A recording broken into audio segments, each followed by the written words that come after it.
My name is Kathy Campbell. I'm a Michigan artist based out of the Birmingham, Bloomfield area. I'd like to welcome you to the show today that's put on by your Berkley Public Library, and Susan, she's the curator, owner of Vitrine Gallery. Just a little bit about myself. I've always loved creating, whether it's drawing, painting, photography, some medical illustration, even interiors and product design.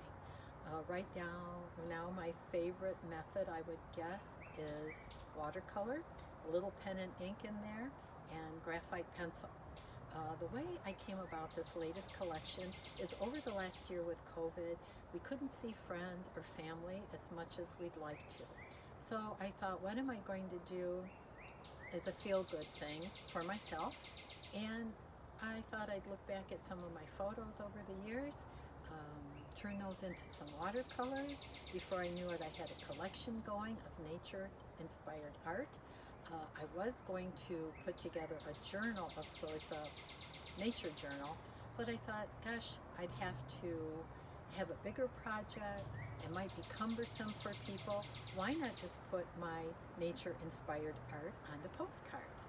This way people can get back in touch with loved ones and friends. The jot of the pen, a quick note, a stamp, and it's off to the lucky recipient. So what I did, I put my watercolors onto the postcards. On the flip side, I have the name of the piece with my name as artist, and at the bottom I have a quote, a famous quote in many instances by people that probably most of us would recognize.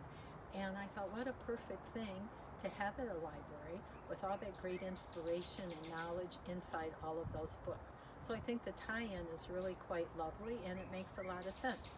The reason that I turn to nature, a lot of my pieces show the design in nature, repetitive, beautiful patterns. It's all around us. We don't have to look very far. It's right there for the taking. So with that said, I will show you a few of my pieces, explain the inspiration, a little bit about the design of the piece, and of course that quote that ties it in so nicely. Okay, thank you. Okay, so here we are to take a look at my nature-inspired postcards. They're all set up the same. My original watercolors, of course, are on the front, and on the back you will see the title with my name and a famous quote and author's name on the bottom of each card. So let's get started. The first one, Dragonfly. The dragonfly hangs like a blue thread loosened from the sky, by Dante Gabriel Rossetti. He was an English poet, illustrator, painter, and translator in the 1800s. During a walk through the Belle Isle Nature Center, I witnessed these amazing creatures flitting about. I snapped my camera to capture its beautiful symmetry. Next, we have Blue Morpho. Butterflies are flowers that fly and all but sing, by Robert Frost. This poet became one of America's rare public literary figures. He was an artistic institution, writing a rural life in the mid-20th century. I was inspired at the Butterfly House on Mackinac Island and the Detroit Zoo. I saw several of these blue morphos emerge from their chrysalis and fly into dense foliage to dry their wings. Next, you have hollyhocks. A flower blossoms for its own joy, by Ralph Waldo Emerson. This American was an essayist, lecturer, philosopher, abolitionist, and poet who led the Transcendentalist movement in the mid-19th century. I took a few artistic liberties with these flowers. They were growing along the Mackinac Island boardwalk, and I decided to give them a somewhat dreamy, tropical feel.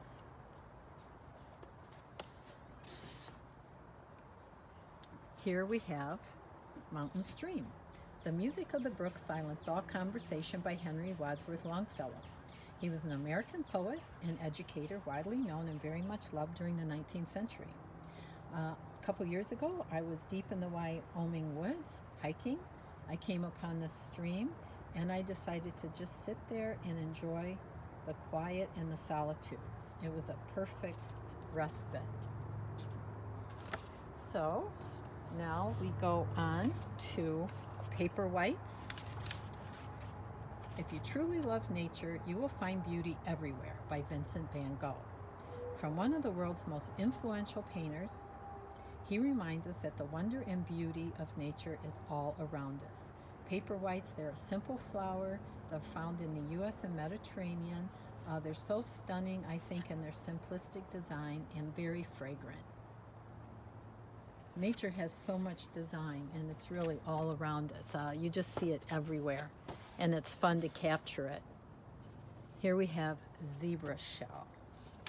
The Soul of Music Slumbers in Its Shell by Samuel Rogers, a celebrated English poet. He was in the early 1800s and late 1700s.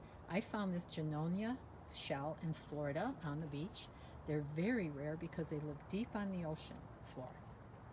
Perhaps it holds secrets within its beauty, just waiting to be awakened is what I thought when I saw this beautiful, beautiful shell.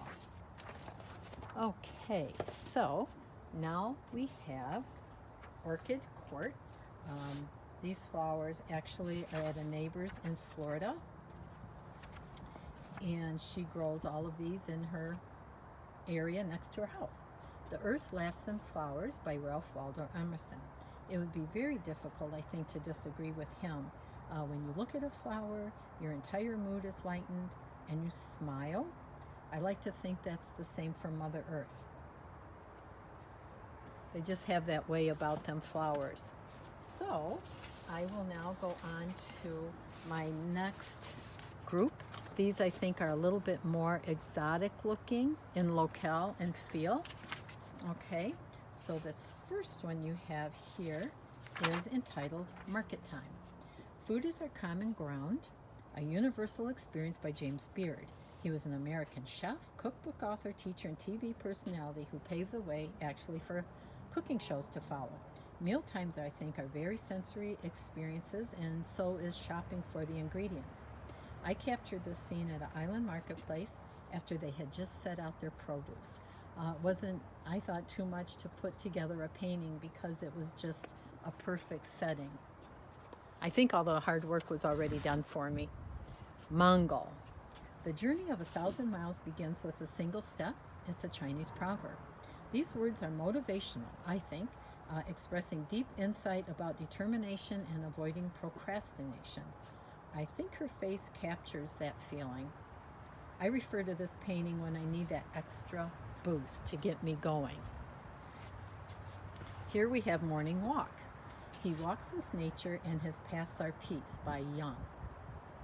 He was a prolific English writer on agriculture, politics, and economics. I think he's telling us always take time to go outside and replenish with nature. Your body and soul will thank you. I witnessed a similar procession like this on an island, and I just added a little bit more exotic feeling to it by some different elements to complete the painting, which artists do. Here is Two Boats. I Will Find Comfort in the Rhythm of the Seas by Charlotte Erickson. She's a more contemporary poet. I think we're all naturally drawn to the ocean with dreams of faraway places. And this painting, I think, could be really anywhere. I was thinking when I came across these boats on an island, I was wondering what stories they could tell, where they've been, where they're going. Is it what's about to happen? I guess I'm thinking when I saw these vessels. Here we have Big Cat. Let us permit nature to take her own way by Montaigne. I agree, and I believe that nature takes care of herself if we just step back and get out of her way. She understands her business better than we do. I believe this French philosopher of the French Revolution is telling us. His work is noted for its merging of casual anecdotes and autobiographies with intellectual insight. I actually saw this big cat in a nature preserve. I took a photo to have for later, but I decided to give him a little bit more of an abstract treatment. These guys I also saw at the nature preserve. I call this Handsome Pair. Nature is Full of Genius by Henry David Thoreau. He was an American naturalist, an essayist, a poet, and a philosopher, best known for his book Walden. Patterns, I believe, are all throughout nature. We see them everywhere. They're hard not to notice. And I felt that these zebras are perfect examples of patterns in nature. One more guy that I saw at the Nature Preserve. This is called Midday Stroll. What is Man Without the Beast by Seattle. He was an Indian chief, and I think he's telling us that if all the animals are gone, man would die from great loneliness of the spirit, which means nature. I would tend to agree with him on that. I gave this kind of a strong graphic look because of the weight of the elephant.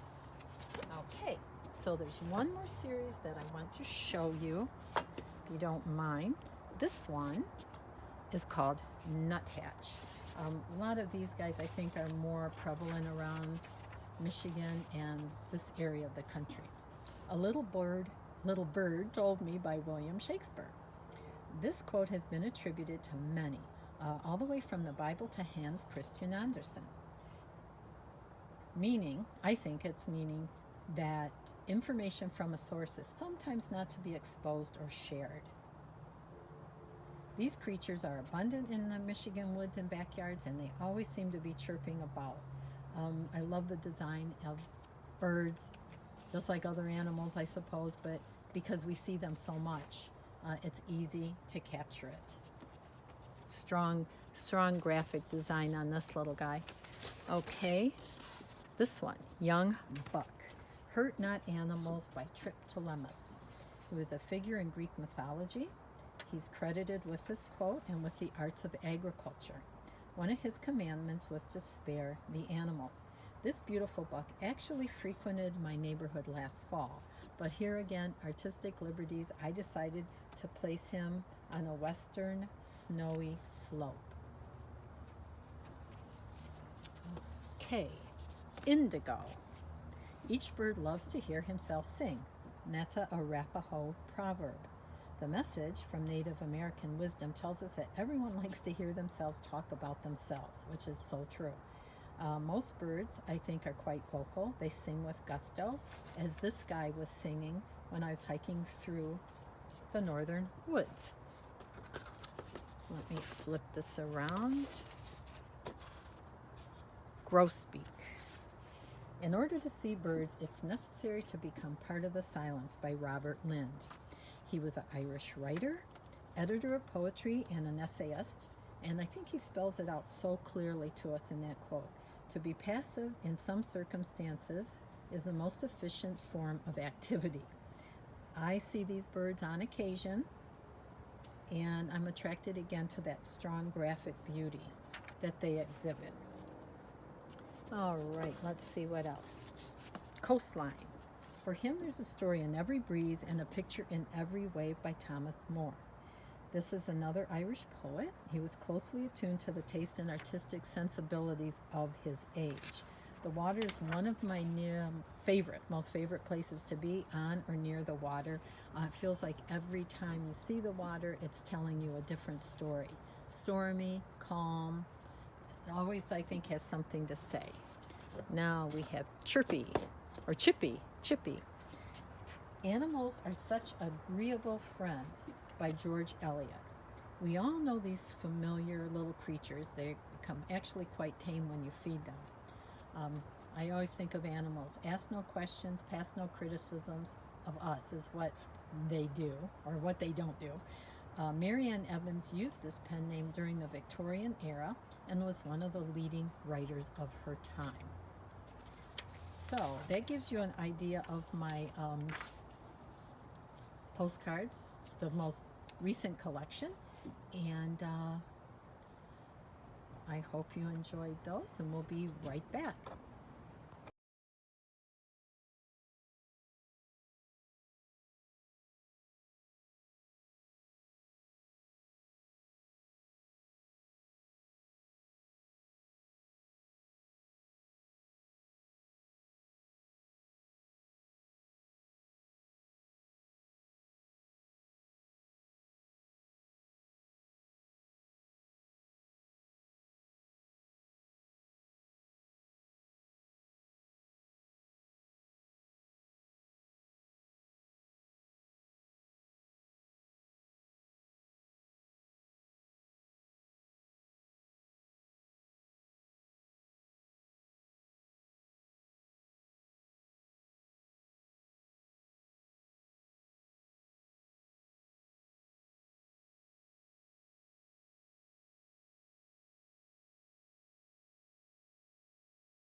I hope that you've enjoyed the show and looking at my latest collection of art on these postcards. You can find my work at Tootie and Tallulah's on 12 Mile in Berkley, just west of Coolidge. It's a wonderful shop. There's so much there to look at and enjoy. I'd also then, of course, like to thank again Susan, owner of Vitrine, for putting this show together. Her store is on Coolidge, just south of 12 Mile. And once again, it's a wonderful shop. You always find something there different, fun, exciting to look at. And let's not forget our wonderful Berkley Public Library for helping us put this all together. It's a little different virtual right now, but I still think it's a wonderful idea and it works this way. So thanks to all of them. Remember, shop local, shop Berkley, enjoy your town, and if you would like to learn more about my art, you can always contact me at kathyc402@gmail.com, or you can go to Zazzle.com, type in Kathy Campbell Designs, and you can see these images and many others on various different products, from phone cases to note cards to, a mug, whatever. So take a look at that, and once again, thank you for joining us today.